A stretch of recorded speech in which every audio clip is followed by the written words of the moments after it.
what they achieved is singular. Never been done before. Just to put in perspective, 100,000 GPUs, that's, easily the fastest supercomputer on the planet. That's one cluster. A supercomputer that you would build would take normally 3 years to plan. Right. And then they deliver the equipment, and it takes 1 year to get it all working. Yes. We're talking about 19 days.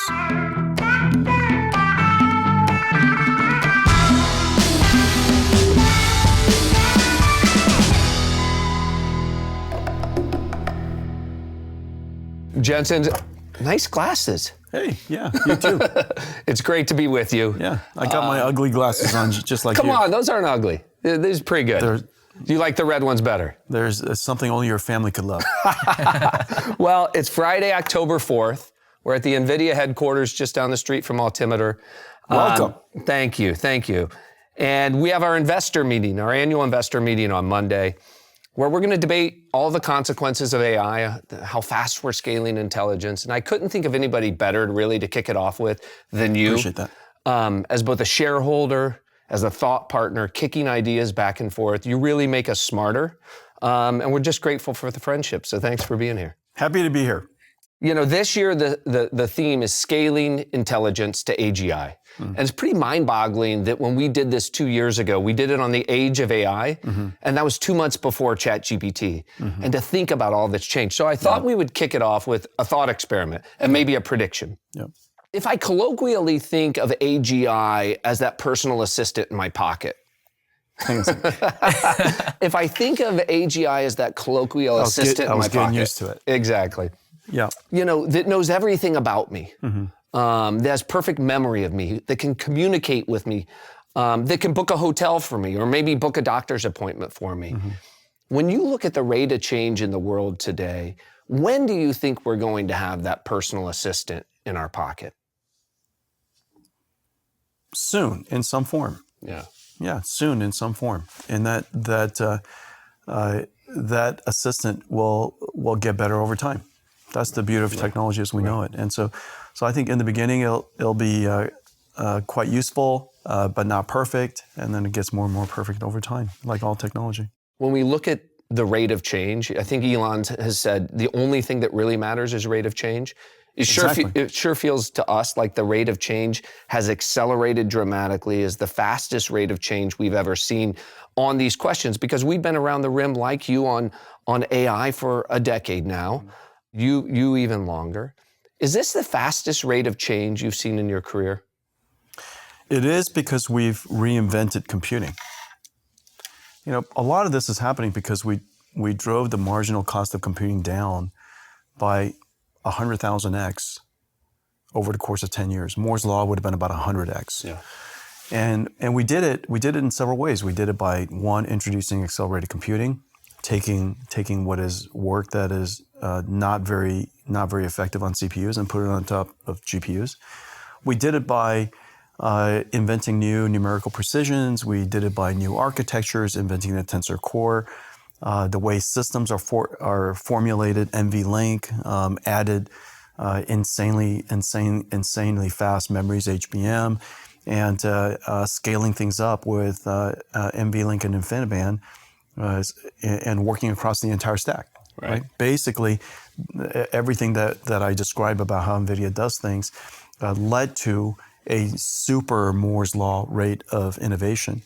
Now, the thing that's really amazing is that as a result of that, we went from human programming to machine learning.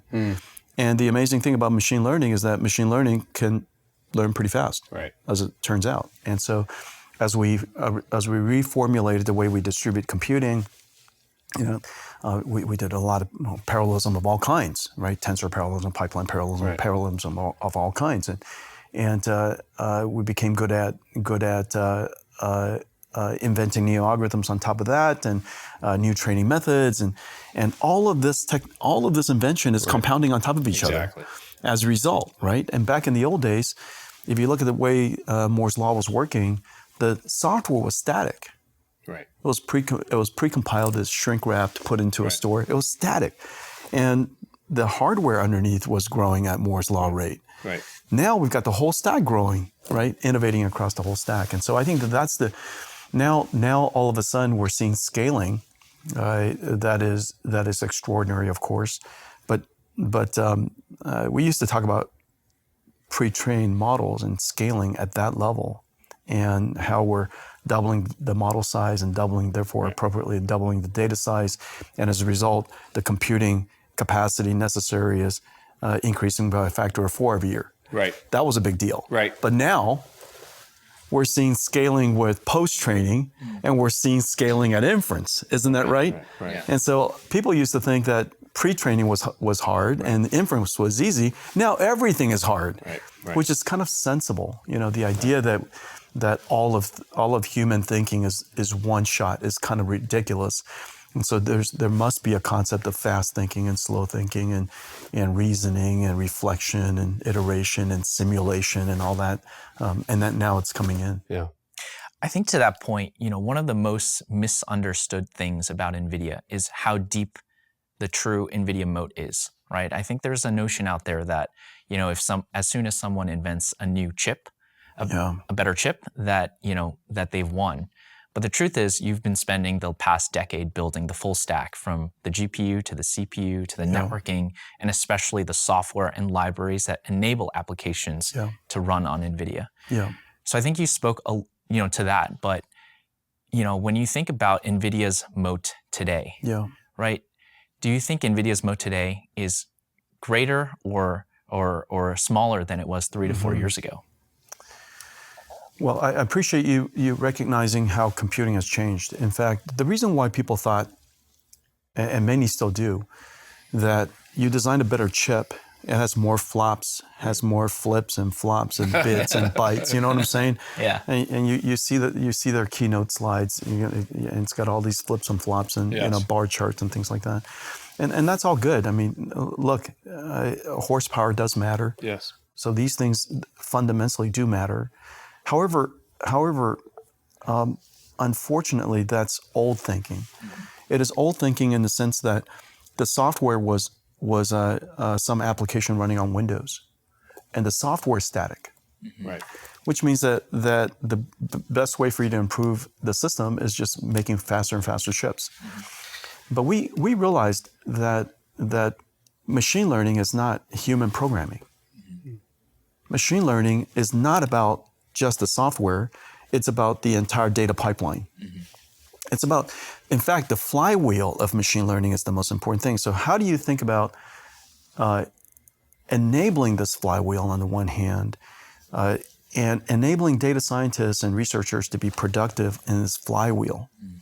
And that flywheel starts at the very, very beginning. A lot of people don't even realize that it takes AI to curate data to teach an AI. And that AI alone is pretty complicated. Yeah. And as that AI itself is improving, is it also accelerating, again, when we think about the competitive advantage, right? It's combinatorial of all these systems. Exactly. And I was exactly going to lead to that. Because of smarter AIs to curate the data, we now even have synthetic data generation and all kinds of different ways of curating data, presenting data to. And so before you even get to training, you've got massive amounts of data processing involved. And so people think about, PyTorch, that's the beginning end of the world, and it was very important. But don't forget, before PyTorch is amount of work. After PyTorch is amount of work. And that, the think about the flywheel is really the way you ought to think. How do I think about this entire flywheel, and how do I design a computing system, a computing architecture that helps you take this flywheel and be as effective as possible? It's not one slice of an application, training. Does that make sense? That's just one step. Okay? Every step along that flywheel is hard. And so the first thing that you should do, instead of thinking about how do I make Excel faster, how do I make Doom faster, that was kind of the old days, isn't that right? Now you have to think about how do I make this flywheel faster. And this flywheel has a whole bunch of different steps. And there's nothing easy about machine learning, as you guys know. There's nothing easy about what OpenAI does, or X does, or Gemini and the team that DeepMind does. I mean, there's nothing easy about what they do. And so we decided, look, this is really what you ought to be thinking about. this is the entire process. You want to accelerate every part of that. You want to respect Amdahl's law. Amdahl's law would suggest, well, if this is 30% of the time, and I accelerated that by a factor of 3, I didn't really accelerate the entire process by that much. Does that make sense? Right. And you really want to create a system that accelerates every single step of that, because only in doing the whole thing can you really materially improve that cycle time. And that flywheel, that rate of learning is really, in the end, what causes the exponential rise. And so what I'm trying to say is that our perspective about, a company's perspective about what you're really doing manifests itself into the product. Right. And notice, I've been talking about this flywheel, the entire cycle. Yeah. That's right. Yeah. And we accelerate everything. Right. Right now, the main focus is video. A lot of people are focused on physical AI and video processing. Right. Just imagine that front end. Right. The terabytes per second of data that are coming into the system. Give me an example of a pipeline that is going to ingest all of that data, prepare it for training in the first place. Yeah. So that entire thing is CUDA accelerated. Yeah. And people are only thinking about text models today. Yeah. But the future is, this video models, as well as, using, some of these text model like O1 to really process a lot of that data before we even get there. Yeah. Right. Yeah. So language models are going to be involved in every single. Yeah. It took the industry enormous technology and effort to train a language model, to train these large language models. Now we're using a large language model in every single step of the way. Yeah. It's pretty phenomenal. I don't mean to be overly simplistic about this, but again, we hear it all the time from investors, right? Yes, but what about custom ASICs? Yes, but their competitive mode is going to be pierced by this. What I hear you saying is that in a combinatorial system, the advantage grows over time. So I heard you say that our advantage is greater today than it was 3 to 4 years ago because we're improving every component, and that's combinatorial. Is that, when you think about, for example, as a business case study, Intel, right, who had a dominant mode, a dominant position in the stack relative to where you are today. Perhaps just, again, boil it down a little bit. Compare, contrast your competitive advantage to maybe the competitive advantage they had at the peak of their cycle. Well, Intel is extraordinary. Intel is extraordinary because they were probably the first company that was incredibly good at manufacturing, process engineering, manufacturing, and that one click above manufacturing, which is building the chip. Right. And designing the chip and architecting the chip in the x86 architecture and building faster and faster x86 chips, that was their brilliance. And they fused that with manufacturing. Our company is a little different in the sense that, and we recognize this, that in fact, parallel processing doesn't require every transistor to be excellent. Serial processing requires every transistor to be excellent. Parallel processing requires lots and lots of transistors to be more cost effective. I'd rather have 10 times more transistors, 20% slower, than 10 times less transistors, 20% faster. Does that make sense? They would like the opposite. And so single-threaded performance, single-threaded processing, and parallel processing was very different. And so we observed that, in fact, our world is not about being better going down. We want to be very good, as good as we can be. But our world is really about much better going up. Parallel computing, parallel processing is hard because every single algorithm requires a different way of refactoring and re-architecting the algorithm for the architecture. Right. What people don't realize is that you can have 3 different ISAs, CPU ISAs. They all have their own C compilers. You could take software and compile down to that ISA. That's not possible in accelerated computing. That's not possible in parallel computing. The company who comes up with the architecture has to come up with their own OpenGL. So we revolutionized deep learning because of our domain-specific library called cuDNN. Without cuDNN, nobody talks about cuDNN because it's one layer underneath PyTorch and and TensorFlow, and back in the old days, Caffe and Theano and now Triton, and there's a whole bunch of different frameworks. And so that domain-specific library, cuDNN, a domain-specific library called Optics. We have a domain-specific library called cuQuantum, Rapids. The list of Ariel for industry-specific algorithms that sit below that PyTorch layer that everybody's focused on. Like I've heard oftentimes, well, if LLMs, if we didn't invent that, no application on top could work. Right. Yeah. You guys understand what I'm saying? Yeah. So the mathematics is really what NVIDIA is really good at is algorithm. Right. That fusion between the science above, the architecture on the bottom. That's what we're really good at. Right. Yeah. There's all this attention now on inference. Yeah. Finally.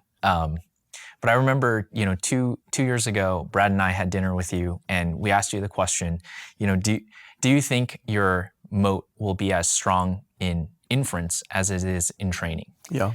And I'm sure I said it would be greater. Yeah. And you touched upon a lot of these elements just now, the composability between, or we don't know the total mix at one point, and to a customer, it's very important to be able to be flexible in between. That's right. But can you just touch upon, now that we're in this era of inference? Yeah.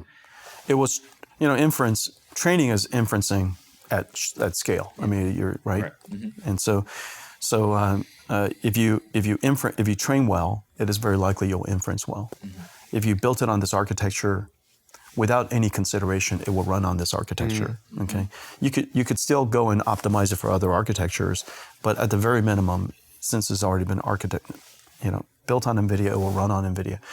Now, the other aspect, of course, is just kind of capital investment aspect, which is when you're training new models, you want your best new gear to be used for training, right. Which leaves behind gear that you used yesterday. Well, that gear is perfect for inference. Mm-hmm. And so there's a trail of free gear. Mm-hmm. There's a trail of free infrastructure behind the new infrastructure that's CUDA compatible. Mm-hmm. And so we're very disciplined about making sure that we're compatible throughout, so that everything that we leave behind will continue to be excellent. Now, we also put a lot of energy into continuously reinventing new algorithms so that when the time comes, the Hopper architecture is 2, 3, 4 times better than when they bought it, so that infrastructure continues to be really effective. Mm-hmm. And so all of the work that we do, improving new algorithms, new frameworks, notice it helps every single install base that we have. Hopper is better for it, Ampere is better for it, even Volta is better for it. Yeah. Okay, and I think Sam was just telling me that they had just decommissioned the Volta infrastructure that they have at OpenAI recently, and so I think it's we leave behind this trail of install base. Just like all computing, install base matters, and NVIDIA is in every single cloud. We're on-prem and all the way out to the edge, and so the Vela vision language model that's been created in the cloud works perfectly at the edge on our robots without modification. It's all CUDA compatible. Right. And so I think this idea of architecture compatibility was important for large, it's no different for iPhones, no different for anything else. I think the install base is really important for inference. But the thing that I really we really benefit from is because we're working on training these large language models and the new architectures of it, we're able to think about how do we create architectures that's excellent at inference someday when the time comes. And so we've been thinking about iterative models for reasoning models, and how do we create very interactive inference experiences for this personal agent of yours. Right. You don't want to say something and have to go off and think about it for a while. You want it to interact with you quite quickly. Right. So how do we create such a thing? And what came out of it was NVLink. Right. NVLink, so that we could take these systems that are excellent for training, but when you're done with it, the inference performance is exceptional. Mm-hmm. And so you want to optimize for this time to first token. Right. And time to first token is is insanely hard to do, actually, because time to first token requires a lot of bandwidth. But if your context is also rich, then you need a lot of flops. Yeah. And so you need an infinite amount of bandwidth, infinite amount of flops at the same time in order to achieve just a few millisecond response time. And so that architecture is really hard to do. And we invented Grace Blackwell NVLink for that. Right. In the spirit of time, I have more questions about that, but don't worry about the time. Hey guys, hey, listen, Janine. Yeah. Look. Let's do it till it's right. Let's do it until right. There you go. I love it. So you know, I was at dinner with Andy Jassy earlier. See, now we don't have to worry about the time. With Andy Jassy earlier this week. And Andy said, you know, we've got Trainium, coming and Inferencia coming. And I think most people, again, view these as a problem for NVIDIA. But in the very next breath, he said, NVIDIA is a huge and important partner to us and will remain a huge and important partner for us as far as I can see into the future. The world runs on NVIDIA, right? So when you think about the custom ASICs that are being built, that are going to go after targeted application, maybe the inference accelerator at Meta, maybe, you know, Trainium at Amazon, or Google's TPUs, and then you think about the supply shortage that you have today, do any of those things change that dynamic, right? Or are they complements to the systems that they're all buying from you? We're just doing different things. Yes.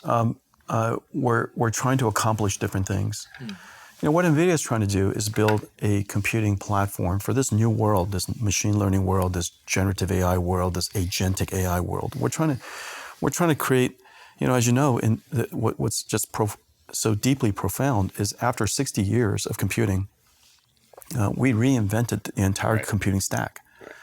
The way you write software from programming to machine learning, the way that you process software from CPUs to GPU, the way that the applications from software to artificial intelligence, right? And so software tools to artificial intelligence. So every aspect of the computing stack and the technology stack has been changed. You know, what we would like to do is to create a computing platform that's available everywhere. And this is really the complexity of what we do. The complexity of what we do is, if you think about what we do, we're building an entire AI infrastructure, and we think of it as one computer. Right. I've said before, the data center is now the unit of computing. To me, when I think about a computer, I'm not thinking about that chip. Right. I'm thinking about this thing. That's my mental model, and all the software and all the orchestration, all the machinery that's inside. That's my computer. Right. And we're trying to build a new one every year. Yeah. That's insane.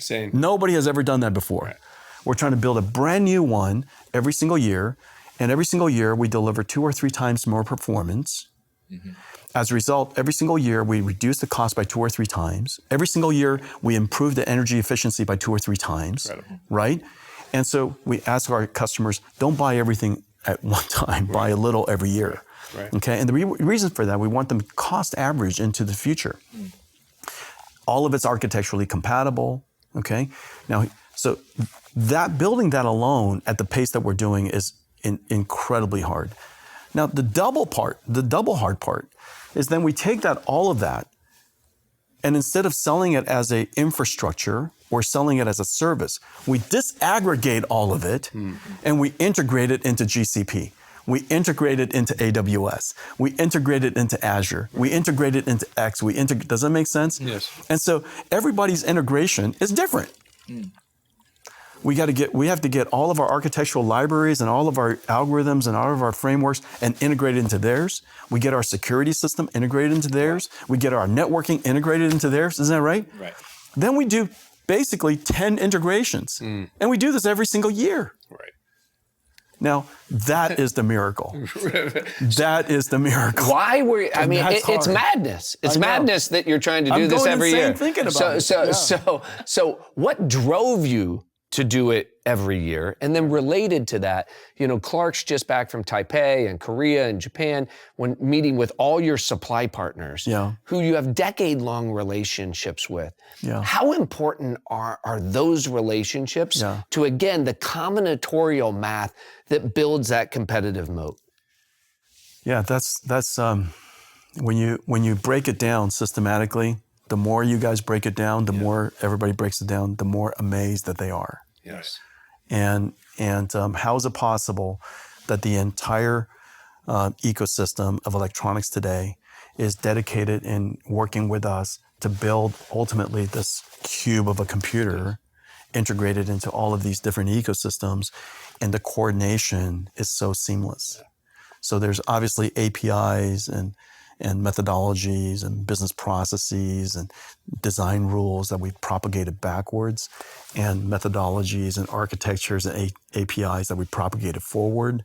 That have been hardened for decades. Hardened for decades, yeah, and then also evolving as we go. And but these APIs have to come together. Right. When the time comes, all these things in Taiwan, all over the world being manufactured, they're going to land somewhere in Azure's data center. They're going to come together. They're click, click, click, click, click. and someone just calls an OpenAI API and it just works. That's right. Yeah, exactly. Yeah, it's kind of craziness, right? There's a whole chain. And so that's what we invented. That's what we invented. This massive infrastructure of computing. Yeah. The whole planet is working with us on it. It's integrated into everywhere. You could sell it through Dell. You could sell it through HPE. It's hosted in the cloud. It's all the way out at the edge. People use it in robotic systems now, human robots. They're in self-driving cars. They're all architecturally compatible. Pretty kind of craziness. It's craziness. Clark, I don't want you to leave the impression I didn't answer the question. In fact, I did. What I meant by that, when relating to your ASIC, is the way to think about, we're just doing something different. Yes. As a company, we want to be situationally aware, and I'm very situationally aware of everything around our company and our ecosystem. Right. I'm aware of all the people doing alternative things and what they're doing, and sometimes it's adversarial to us, sometimes it's not. I'm super aware of it. But that doesn't change what the purpose of the company is. Yeah. The singular purpose of the company is to build an architecture a platform that could be everywhere. Right. That is our goal.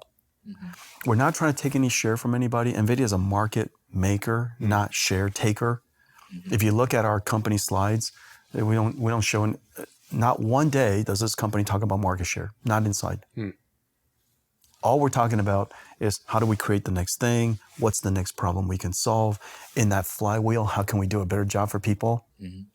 How do we take that flywheel that used to take about a year? How do we crank it down to about a month? Yes. What's the speed of light of that? Isn't that right? And so we're thinking about all these different things, but the one thing we're situationally aware of everything, but we're certain that what our mission is very singular. The only question is whether that mission is necessary. Does that make sense? Yes. And all companies, all great companies ought to have that at its core. It's about what are you doing? For sure. The only question is it necessary? Is it valuable? Right. Is it impactful? Does it help people? And I am certain that you're a developer, you're a generative AI startup, and you're about to decide how to become a company. The one choice that you don't have to make is which one of the ASICs do I support? If you just supported CUDA, you could go everywhere. You could always change your mind later. Right. But we're the on-ramp to the world of AI, isn't that right? Once you decide to come onto our platform, the other decisions you could defer.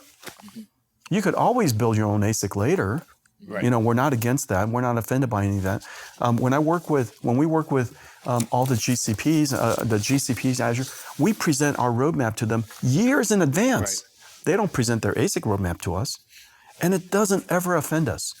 Does that make sense?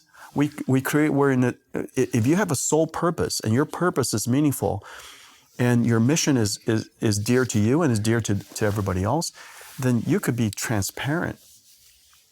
Notice my roadmap is transparent at GTC. My roadmap goes way deeper to our friends at Azure and AWS and others. We have no trouble doing any of that, even as they're building their own ASIC. I think, when people observe the business, you said recently that the demand for Blackwell is insane. You said one of the hardest parts of your job is the emotional toll of saying no to people in a world that has a shortage of the compute that you can produce and have on offer. But critics say this is just a moment in time, right? They say this is just like Cisco in 2000. We're overbuilding fiber. It's going to be boom and bust. You know, I think about the start of 23 when we were having dinner. The forecast for NVIDIA at that dinner in January of 23 was that you would do 26 billion of revenue for the year 2023. You did 60 billion, right? The 25 people. Let's just let the truth be known. Yeah. That is the single greatest failure of forecasting the world has ever seen. Right.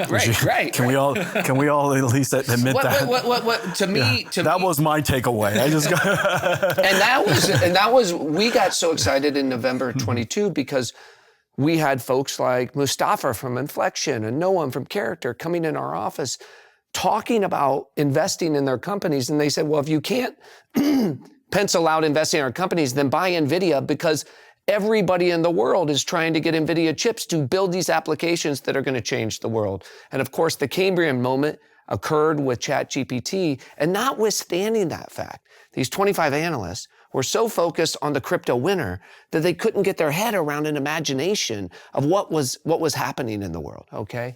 So it ended up being way bigger. You say in very plain English, the demand is insane for Blackwell, that it's going to be that way for as far as you can see. Of course, the future is unknown and unknowable, but why are the critics so wrong that this isn't going to be the Cisco-like situation of overbuilding in 2000? Yeah.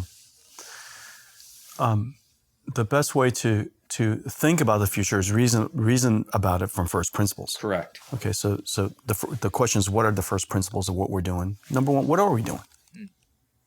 What are we doing? The first thing that we are doing is we are reinventing computing. Do we not? We just said that. The way that computing will be done in the future will be highly machine learned. Yes. Highly machine learned. Okay, almost everything that we do, almost every single application, Word, Excel, PowerPoint, Photoshop, Premiere, you know, AutoCAD. You give me your favorite application that was all hand engineered. I promise you, it will be highly machine learned in the future. Isn't that right? And so all these tools will be, and on top of that, you're going to have machines, agents that help you use them. Right. Okay. And so we know this for a fact at this point, right? Isn't that right? We've reinvented computing. We're not going back. The entire computing technology stack is being reinvented. Okay, so now that we've done that, we said that software is going to be different. What software can write is going to be different. How we use software will be different. So let's now acknowledge that. Those are my ground truth now. Yes. Now the question, therefore, is what happens? And so let's go back and let's just take a look at how's computing done in the past.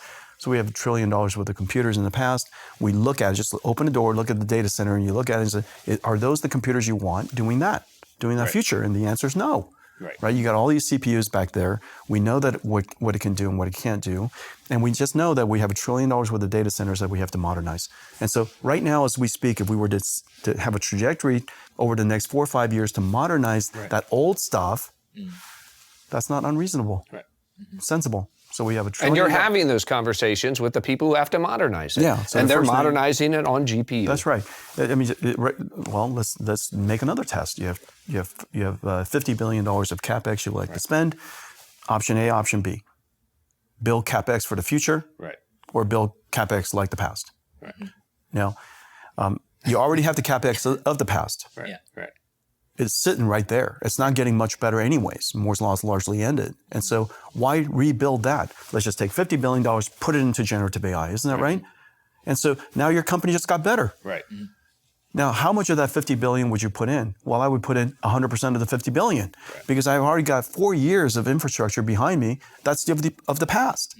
And so now I just reasoned about it from the perspective of somebody thinking about it from first principles. And that's what they're doing. Smart people are doing smart things.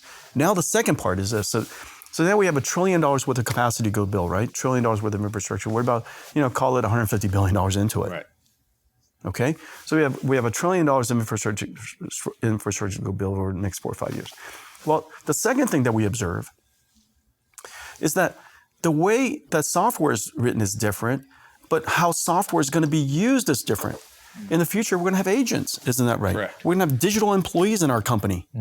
In your inbox, you have all these little dots and these little faces. In the future, there's going to be little icons of AIs, isn't that right? I'm going to be sending them, I'm no longer going to program computers with C++.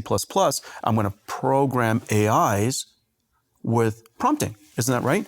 Now, this is no different than me talking to my, this morning, I wrote a bunch of emails before I came here. I was prompting my teams. Of course. Right? Yeah. And I would describe the context. I would describe the fundamental constraints that I know of, and I would describe the mission for them. I would leave it sufficiently, I would be sufficiently directional so that they understand what I need, and I want to be clear about what the outcome should be, as clear as I can be.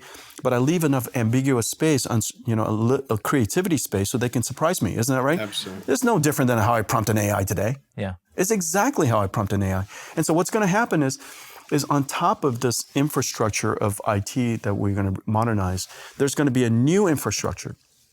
This new infrastructure are going to be AI factories that operate these digital humans.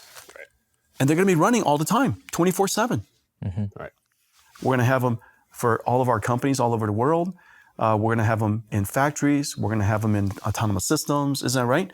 So there's a whole layer of computing fabric, a whole layer of what I call AI factories that the world has to make that doesn't exist today at all. Right. So the question is, how big is that? Right. Unknowable at the moment. Probably a few $1 trillion. Right. Unknowable at the moment. But as we're sitting here building into, the beautiful thing is the architecture for this modernizing this new data center and the architecture for the AI factory is the same. Right. That's the nice thing. And you've made this clear. You've got $1 trillion of old stuff you got to modernize. You at least have $1 trillion of new AI workloads coming on. Yeah. Give or take, you'll do $125 billion in revenue this year. There was at one point somebody told you the company would never be worth more than $1 billion. As you sit here today, is there any reason, right, if you're only $125 billion out of a multi-trillion TAM, that you're not going to have 2x the revenue, 3x the revenue in the future that you have today? Is there any reason your revenue doesn't? No. Yeah. Yeah. As you know, it's not about everything is, companies are only limited by the size of the fish pond, Yes. A goldfish can only be so big. And so the question is, what is our fish pond? What is our pond? And that requires a little imagination. And this is the reason why market makers think about that future, that creating that new fish pond. It's hard to figure this out looking backwards and try to take share. Right. Share takers can only be so big. For sure. Market makers can be quite large. For sure. Yeah. For sure. And so, I think the good fortune that our company has is that since the very beginning of our company, we had to invent the market for us to go swim in. Yeah. That market, and people don't realize this back then, but anymore. But we were at ground zero of creating the 3D gaming PC market. Right. Right. We largely invented this market, and all the ecosystem and all the graphics card ecosystem. We invented all that, and so the need to invent a new market to go serve it later is something that's very comfortable for us. Exactly. Yeah. Exactly. And speaking of somebody who's invented a new market, let's shift gears a little bit to models and OpenAI. OpenAI raised, as you know, $6.5 billion this week. Yeah. At like $150 billion valuation. We both participated. Yeah, really happy for them. Really happy they came together. Right. Yeah, they did a great. Sam and the team did a great job. Yeah. Reports are that they'll do $5 billion-ish of revenue or run rate revenue this year, maybe going to $10 billion next year. If you look at the business today, it's about twice the revenue as Google was at the time of its IPO.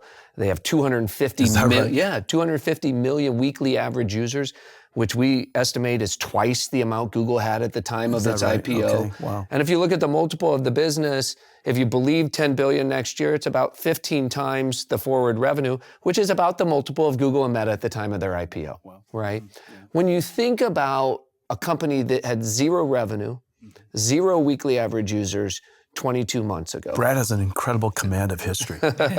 When you think about that, Talk to us about the importance of OpenAI as a partner to you and OpenAI as a force in kind of driving forward, kind of public awareness and usage around AI.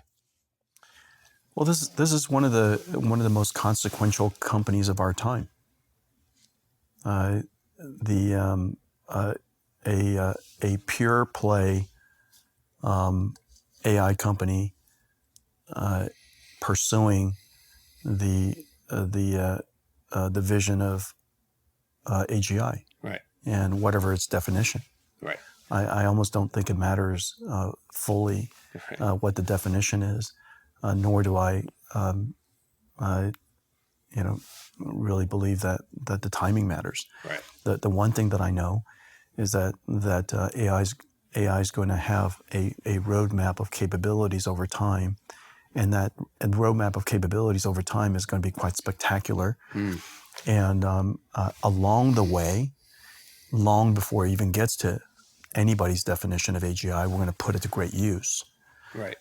All you have to do is, right now as we speak, go talk to digital biologists, climate tech researchers, material researchers, physical sciences, astrophysicists, quantum chemists. You go ask video game designers, manufacturing engineers, roboticists. Pick your favorite, whatever industry you want to go pick.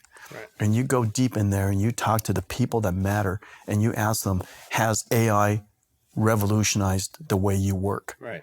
And you take those data points and you come back and you then get to ask yourself, how skeptical do you want to be? Right, right. Because they're not talking about AI as a conceptual benefit someday. They're talking about using AI right now. Correct. Right now. Ag tech, material tech, climate tech, you pick your tech. You pick your field of science. They are advancing. AI is helping them advancing their work right now as we speak. Every single industry, every single company, every university. Unbelievable, isn't that right? Right. It is absolutely going to somehow transform business. We know that. Right. I mean, we it's so tangible. It's happening today. It's happening today. It's happening today. Yeah, and so I think the awakening of AI, ChatGPT triggered, is completely incredible, and I love their velocity and their singular purpose of advancing this field, and so really consequential. And they build an economic engine that can finance the next frontier of models, right? I think there's a growing consensus in Silicon Valley that the whole model layer is commoditizing. Llama is making it very cheap for lots of people to build models. And so early on here, we had a lot of model companies, Character and Inflection and Cohere and Mistral, and go through the list. And a lot of people question whether or not those companies can build the escape velocity on the economic engine that can continue funding those next generation. My own sense is that that's why you're seeing the consolidation, right? OpenAI clearly has hit that escape velocity. They can fund their own future. It's not clear to me that many of these other companies can. Is that a fair kind of review of the state of things in the model layer, that we're going to have this consolidation like we have in lots of other markets, to market leaders who can afford, who have an economic engine, an application that allows them to continue to invest? First of all, there's a fundamental difference between a model and artificial intelligence. Yes. Right? Yeah. A model is an essential ingredient Correct. for artificial intelligence. It's necessary but not sufficient. Correct. And so, and artificial intelligence is a capability, but for what? Right. Then what's the application? Right. The artificial intelligence for self-driving cars is related to the artificial intelligence for human or robots, but it's not the same. Which is related to the artificial intelligence for a chatbot, but not the same. Correct. And so you have to understand the taxonomy of stack. Yeah, of the stack. Yeah. And at every layer of the stack, there will be opportunities, but not infinite opportunities for everybody at every single layer of the stack. Right. Now, I just said something. All you have to do is replace the word model with GPU. In fact, this was the great observation of our company 32 years ago, that there's a fundamental difference between GPU, graphics chip, or GPU, versus accelerated computing. And accelerated computing is a different thing than the work that we do with AI infrastructure. It's related, but it's not exactly the same. It's built on top of each other. It's not exactly the same. And each one of these layers of abstraction requires fundamental different skills. Somebody who's really, really good at building GPUs have no clue how to be an accelerated computing company. There are a whole lot of people who build GPUs. Yeah. And I don't know which one came. We invented the GPU, but you know that we're not the only company that makes GPUs today. Correct. And so there are GPUs everywhere, but they're not accelerated computing companies. And there are a lot of people who do, they're accelerators that does application acceleration, but that's different than an accelerated computing company. And so, for example, a very specialized AI application could be a very successful thing. Correct. Meta's MTIA. That's right. But it might not be the type of company that had broad reach and broad capabilities. And so you've got to decide where you want to be. There's opportunities probably in all these different areas, but like building companies, you have to be mindful of the shifting of the ecosystem and what gets commoditized over time, recognizing what's a feature versus a product versus a company. For sure. Okay. I just went through. Okay. Yeah. And there's a lot of different ways you can think about this. Of course, there's one new entrant that has the money, the smarts, the ambition. That's X.ai. Yeah. Right. Oh, and well, there are reports out there that you and Larry and Elon had dinner. They talked you out of 100,000 H100s. They went to Memphis and built a large coherent supercluster in a matter of months. So first, three points don't make a line. Okay. Yes, I had dinner with them. Causality is. What do you think about their ability to stand up that supercluster? And there's talk out there that they want another 100,000 H200s, right, to expand the size of that supercluster. First, talk to us a little bit about X and their ambitions and what they've achieved, but also, are we already at the age of clusters of 200 and 300,000 GPUs? The answer is yes. And then the first of all, acknowledgement of achievement where it's deserved. From the moment of concept to a data center that's ready for NVIDIA to have our gear there, to the moment that we powered it on, had it all hooked up, and it did its first training. Yeah. Okay. Correct. So that first part, just building a massive factory, liquid cooled, energized, permitted, in the short time that was done. I mean, that is like superhuman. Right. Yeah. And as far as I know, there's only one person in the world who could do that. Right. I mean, Elon is singular in this understanding of engineering and construction and large systems and marshaling resources. Incredible. Yeah, it's unbelievable. And of course, then his engineering team is extraordinary. I mean, the software team's great, the networking team's great, the infrastructure team is great. Elon understands this deeply. And from the moment that we decided to go, the planning with our engineering team, our networking team, our infrastructure computing team, the software team, all of the preparation in advance, then all of the infrastructure, all of the logistics and the amount of technology and equipment that came in on that day, NVIDIA's infrastructure and computing infrastructure and all that technology, to training, 19 days. You know what? You don't want. Did anybody sleep? 24/7. No question that nobody slept. But first of all, some 19 days is incredible, but it's also kind of nice to just take a step back and just, do you know how many days 19 days is? It's just a couple of weeks. Yeah. Right. And the mountain of technology, if you were to see it, is unbelievable. All of the wiring and the networking and, networking NVIDIA gear is very different than networking hyperscale data centers. Right. Okay. The number of wires that goes in one node, the back of a computer is all wires. And just getting this mountain of technology integrated and all the software, incredible. Right. Yeah. So I think what Elon and the X team did, and I'm really appreciative that he acknowledges the engineering work that we did with him and the planning work and all that stuff.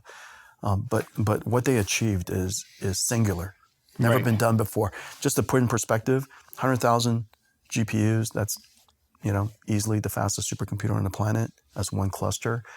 A supercomputer that you would build would take normally 3 years to plan. Right. And then they deliver the equipment, and it takes 1 year to get it all working. Yes. We're talking about 19 days. Wow. What's the credit of the NVIDIA platform, right? That the whole processes are hardened. That's right. Yeah. Everything's already working. And of course, there's a whole bunch of, X algorithms and X framework and X stack and things like that. And we got a ton of integration we have to do. But the planning of it was extraordinary. Just pre-planning of it to, N of one is right. Elon is an N of one. Yeah. But you answered that question by starting off saying, yes, 200 to 300,000 GPU clusters are here. Yeah. Right? Does that scale to 500,000? Does it scale to 1 million? And does the demand for your products depend on it scaling to millions? That part, the last part is no. My sense is that distributed training will have to work. Right. And my sense is that distributed computing will be invented. Right. And some form of federated learning and distributed, asynchronous distributed computing is going to be discovered. And I'm very enthusiastic and very optimistic about that. Of course, the thing to realize is that the scaling law used to be about pre-training. Now we've gone to multimodality. We've gone to synthetic data generation. Right. Post-training has now scaled up incredibly. Mm-hmm. Synthetic data generation, reward systems, reinforcement learning based. Mm-hmm. And then now inference scaling has gone through the roof. Right. Mm-hmm. The idea that a model, before it answers your answer, had already done internal inference 10,000 times is probably not unreasonable. Mm-hmm. And it's probably done tree search, it's probably done reinforcement learning on that, it's probably done some simulation, it's surely done a lot of reflection, it probably looked up some data, looked some information, isn't that right? Mm-hmm. And so its context is probably fairly large. I mean, this type of intelligence is, that's what we do. Right. That's what we do, isn't that right? And so the ability, this scaling, if you just did that math, and you compound it with, you compound that with 4x per year on model size and computing size, and then on the other hand, demand continues to grow in usage. Do we think that we need millions of GPUs? No doubt. Yeah. Yeah, that is a for certainty now. Yeah. And so the question is, how do we architect it from a data center perspective? And that has a lot to do with, are there data centers that are gigawatts at a time, or are they 250 megawatts at a time? And my sense is that you're going to get both. I think analysts always focus on the current architectural bet, but I think one of the biggest takeaways from this conversation is that you're thinking about the entire ecosystem and many years out. Mm-hmm. So the idea that because NVIDIA is just scaling up or scaling out, it's to meet the future. It's not to, not such that, you're only dependent on a world where there's a 500,000 or 1 million, GPU cluster. It's, by the time there's distributed training, you'll have written, the software to enable that. That's right. Remember, without Megatron that we developed with some 7 years ago now, the scaling of these large training jobs wouldn't have happened. Right. And so we invented Megatron, we invented Nickel, GPU Direct, right? All of the work that we did with our DMA, that made it possible for easily to do pipeline parallelism, right? And so, all the model parallelism that's being done, all the breaking of the distributed training and all the batching and all of that stuff is because we did the early work, and now we're doing the early work for the future generation. So let's talk about Strawberry and O1. Yeah. I want to be respectful of your time. So I got all the time in the world, excellent. you guys. Well, you're very generous. Yeah, I've got all the time in the world. But first, I think it's cool that they named O1 after the O1 visa, right? Which is about recruiting the world's best and brightest, and bringing them to the United States. It's something I know we're both deeply passionate about. So I love the idea that building a model that thinks and that takes us to the next level of scaling intelligence, right, is an homage to the fact that it's these people who come to the United States by way of immigration that have made us what we are, bring their collective intelligence to the Surely United States. Surely an alien intelligence.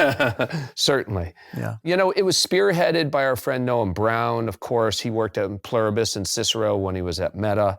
How big a deal is inference time reasoning as a totally new vector of scaling intelligence, separate and distinct from, right, just building larger models? It's a huge deal. It's a huge deal. I think a lot of intelligence can't be done a priori.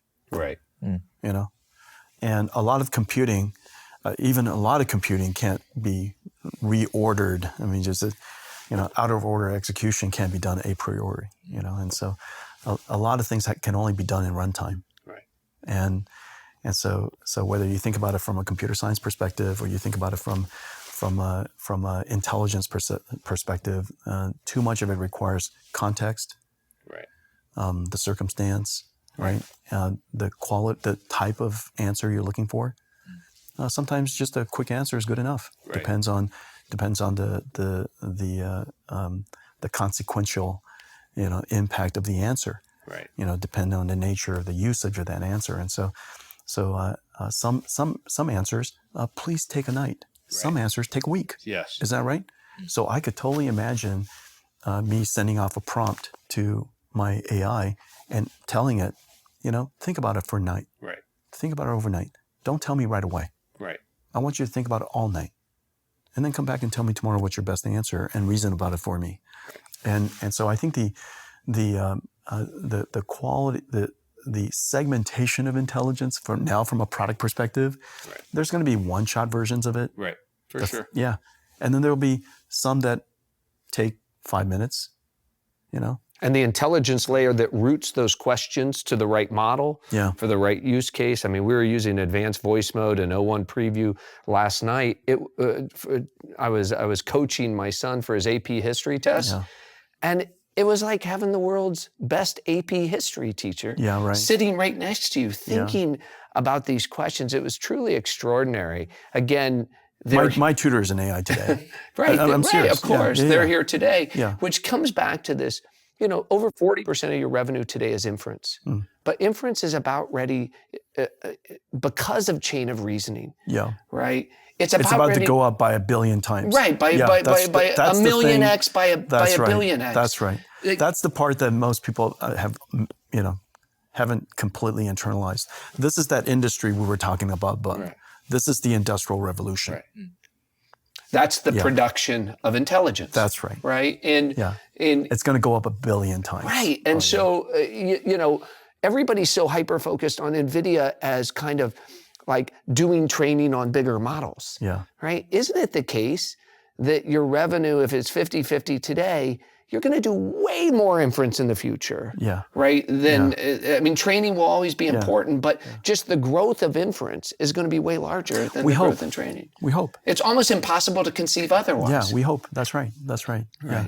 I mean, it's good to go to school. Yes. But the goal is so that you can be productive in society later. And so it's good that we train these models, but the goal is to inference them, Are you already using chain of reasoning and tools like O1 in your own business to improve your own business? Yeah, our cybersecurity system today can't run without our own agents. Okay. We have agents to help us design chips. Hopper wouldn't be possible. Blackwell wouldn't be possible. Rubin, don't even think about it.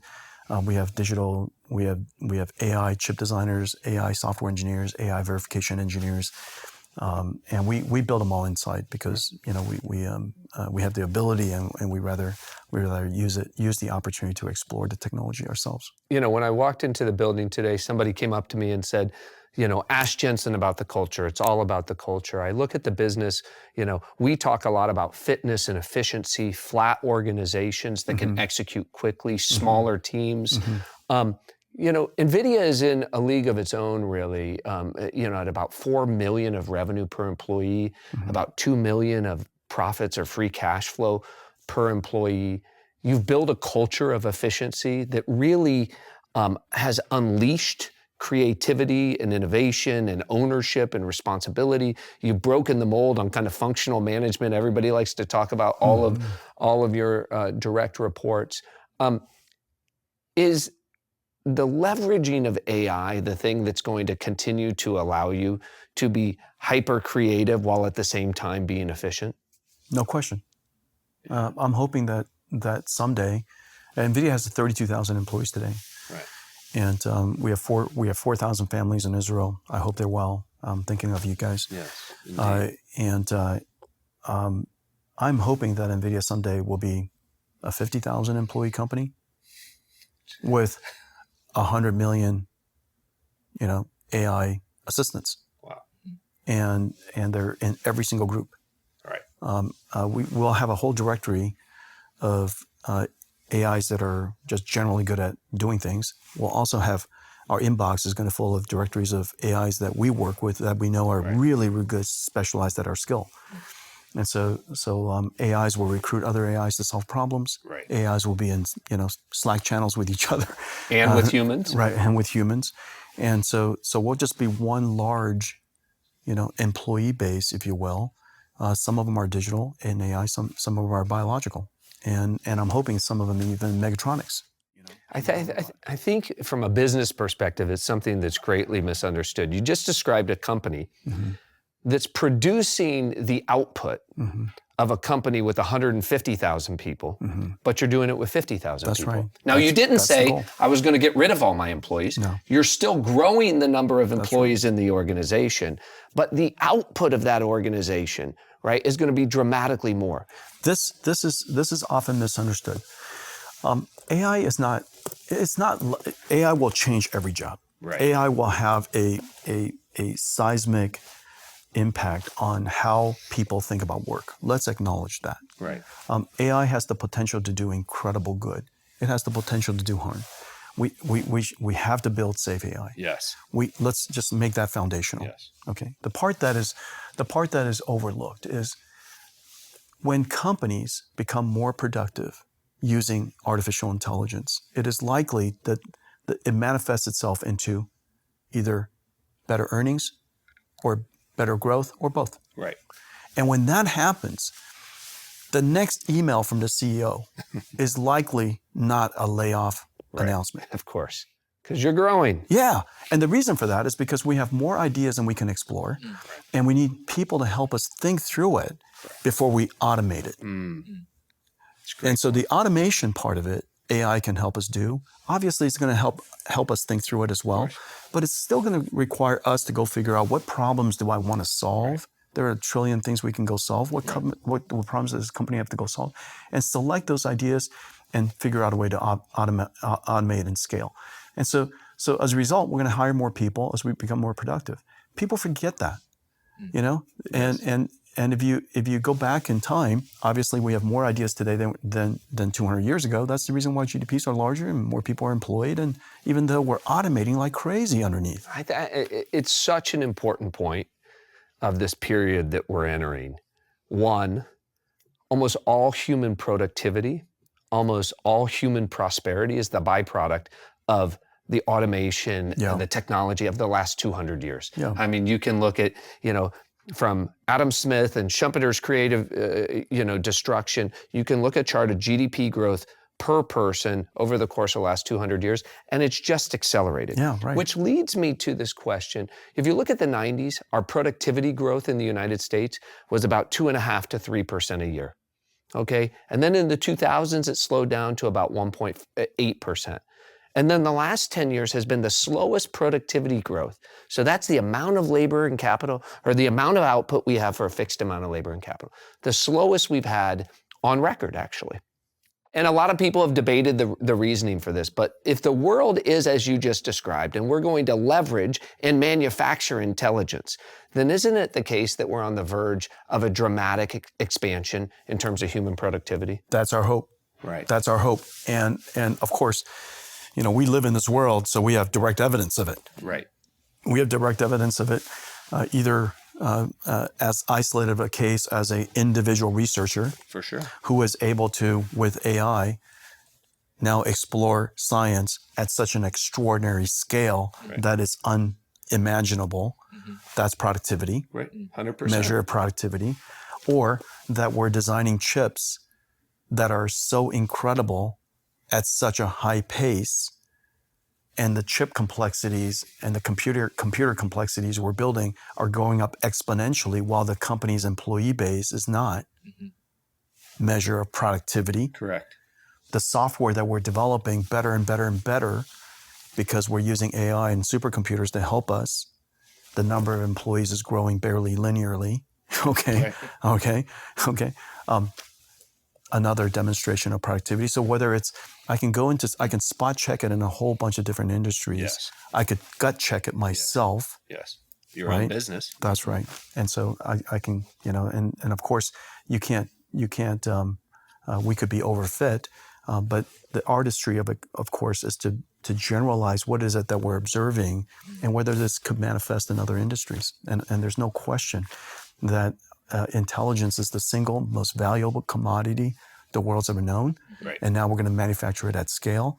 And we, all of us, have to get good at, what would happen if you're surrounded by these AIs and they're doing things so incredibly well and so much better than you. Right. And when I reflect on that, that's my life. Right. I have 60 direct reports. Right.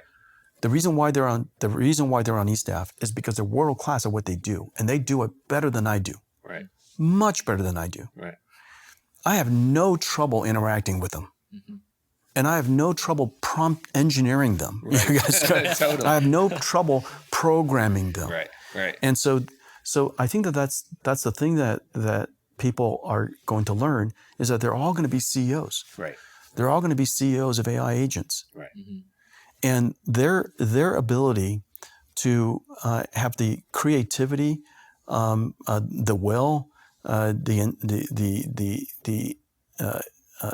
and some knowledge and how to reason, break problems down, so that you can program these AIs to help you achieve something like I do. Right. That's called running companies. Right. Now, it's you mentioned something, this alignment, the safe AI. You mentioned the tragedy going on in the Middle East. We have a lot of autonomy and a lot of AI that's being used in different parts of the world. So let's talk for a second about bad actors, about safe AI, about coordination with Washington. How do you feel today? Are we on the right path? Do we have a sufficient level of coordination? I think Mark Zuckerberg has said the way we beat the bad AIs is we make the good AIs better. How would you characterize your view of how we make sure that this is a positive net benefit for humanity, as opposed to leaving us in this dystopian world without purpose? The conversation about safety is really important and good. Yes. The abstracted view, this conceptual view of AI being a large, giant neural network, not so good. Right. Okay. And the reason for that is because as we know, artificial intelligence and large language models are related, not the same. There are many things that are being done that I think are excellent. One, open sourcing models so that the entire community of researchers and every single industry and every single company can engage AI and go learn how to harness this capability for their application. Excellent. Number two, it is under-celebrated the amount of technology that is dedicated to inventing AI to keep AI safe. Yes. AI is to curate data, to curate information, to train an AI. AI created to align AI, synthetic data generation AI, to expand the knowledge of AI, to cause it to hallucinate less. All of the AIs that are being created for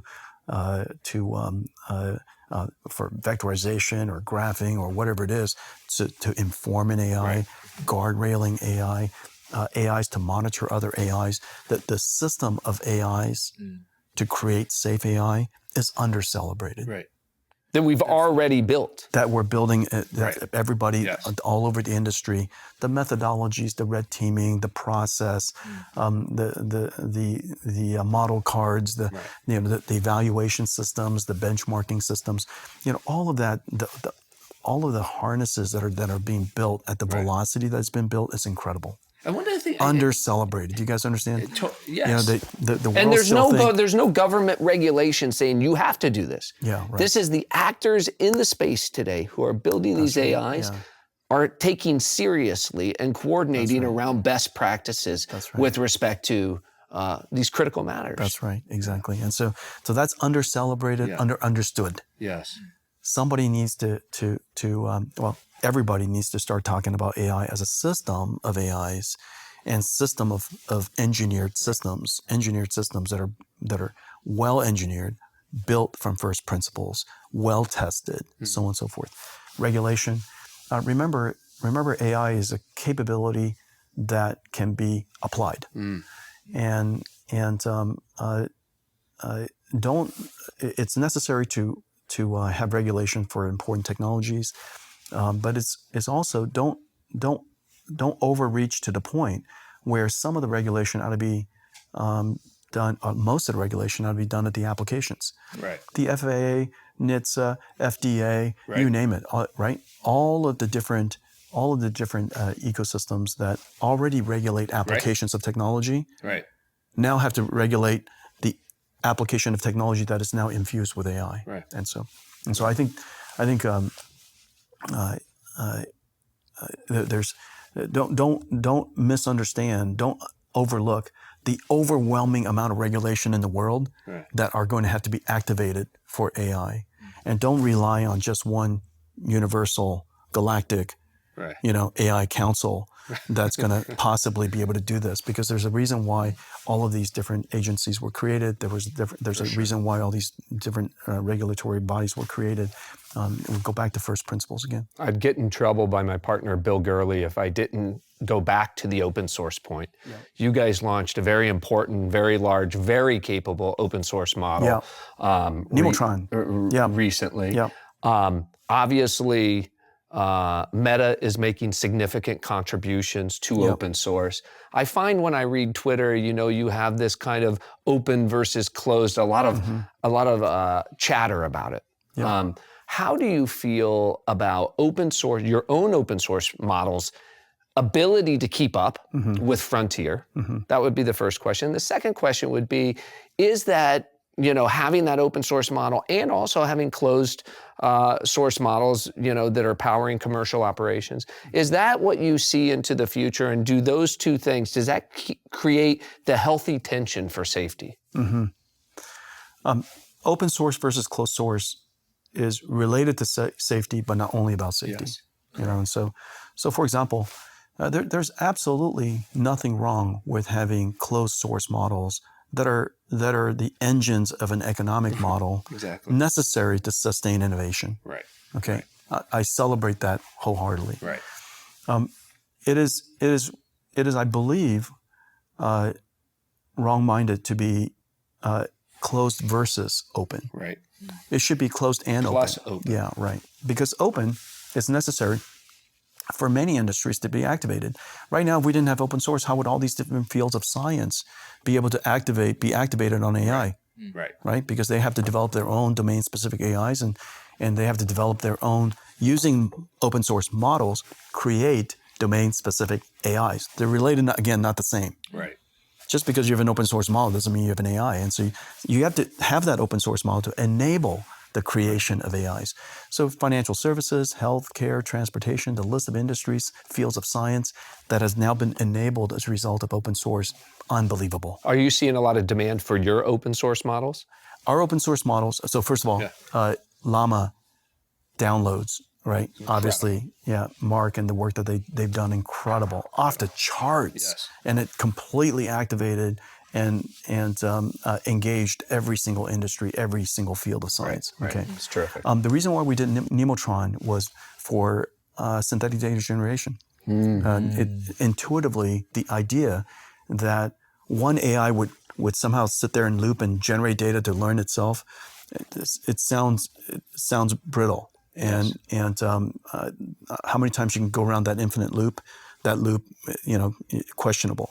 However, it's kind of my mental image is kind of like you get a super smart person, put him into a padded room, close the door for about a month. What comes out is probably not a smarter person, and so but the idea that you could have 2 or 3 people sit around, and we have different AIs, we have different distributions of knowledge, and we can go QA back and forth. All 3 of us can come out smarter. Right.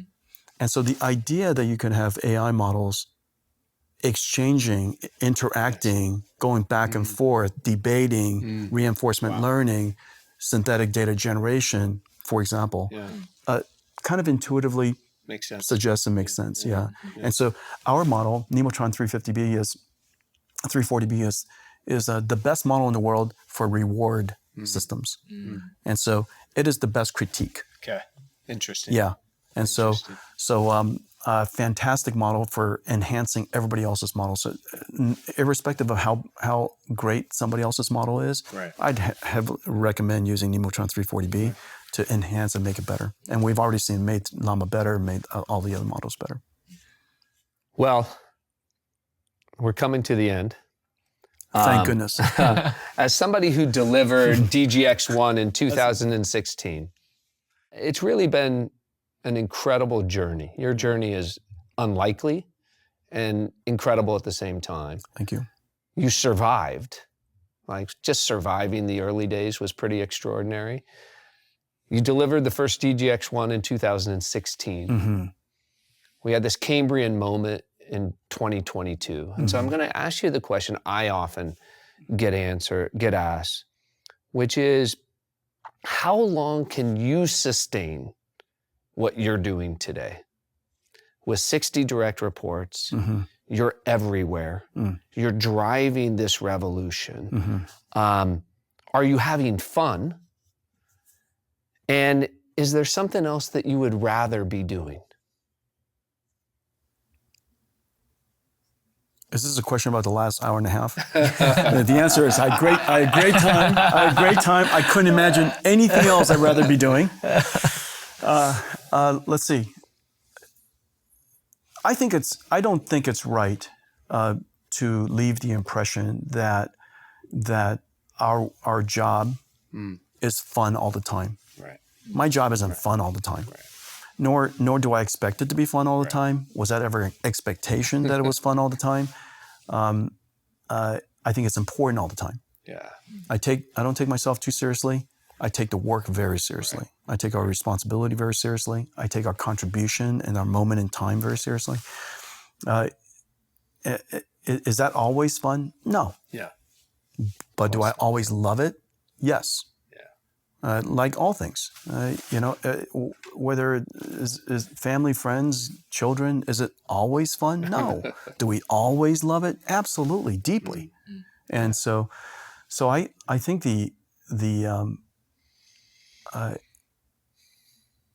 how long can I do this? The real question is, how long can I be relevant? And that only matters. That piece of information, that question can only be answered with how am I going to continue to learn? And I am a lot more optimistic today. I'm not saying this simply because of our topic today.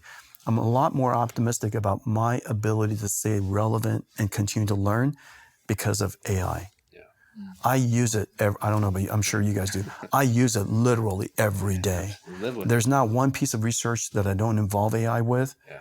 There's not one question that even if I know the answer, I double check on it with AI. Yeah. And surprisingly, the next 2 or 3 questions I ask it reveals something I didn't know. That's right. You pick your topic. Right. You pick your topic.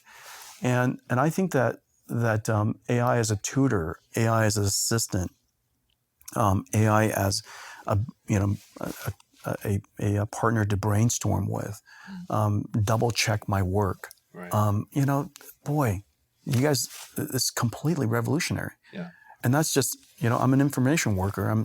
My output is information, and so I think the contributions that all have on society is pretty extraordinary. And so I think if that's the case, if I could stay relevant like this, and I can continue to make a contribution, I know that the work is important enough for me to want to continue to pursue it.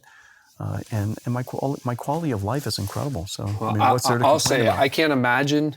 You and I have been at this for a few decades. I can't imagine missing this moment. Yeah, it's right. the most consequential moment of our careers.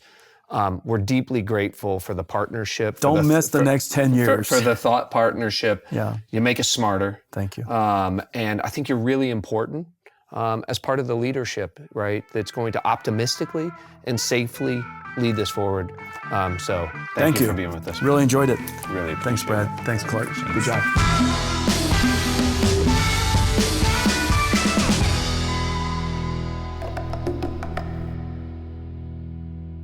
As a reminder to everybody, just our opinions, not investment advice.